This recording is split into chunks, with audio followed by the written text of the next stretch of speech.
La façon dont la data est organisée, on n'a pas un gros pôle data centralisé à chauffeur privé, mais il est plutôt éclaté où chaque équipe métier est vraiment au sein des différents départements et genre côte à côte avec le métier, donc il y a une vraie interaction, une vraie communication. À l'heure actuelle, nos équipes métiers savent tous faire du SQL typiquement.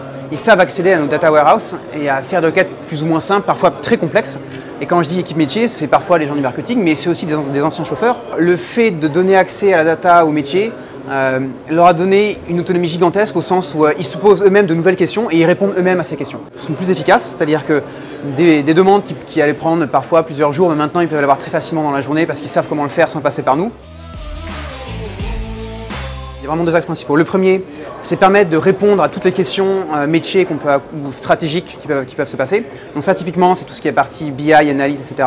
Et le deuxième axe, c'est optimiser nos systèmes pour faire en sorte que la production soit le plus efficace possible. Et ça, c'est la partie Big Data, Machine Learning, intégrée directement dans la production, dans les microservices de notre écosystème tech. Chacune des décisions ne sont pas prises que sur le gut feeling des dirigeants. Mais à chaque fois, pour chaque grosse décision, ils font une passe d'analyse avec les différentes équipes métiers pour valider tous les scénarios possibles, voir ceux qui, avec les différents modèles, rapporteraient le plus en termes de stratégie et de croissance à chauffeur privé. Et donc, c'est dans ce cadre-là que la data permet de donner les chiffres nécessaires à ces décisions. La confiance dans les données est extrêmement importante, effectivement à tout niveau. Si vous voulez mettre un microservice en production, il faut être sûr de ce qu'on met en production parce qu'au bout d'un moment, on commence à impacter l'argent qu'on gagne, les courses qu'on fait, nos clients, nos chauffeurs, et donc on ne peut pas se permettre de faire des erreurs. Donc forcément, la confiance à ce niveau-là, elle est vitale.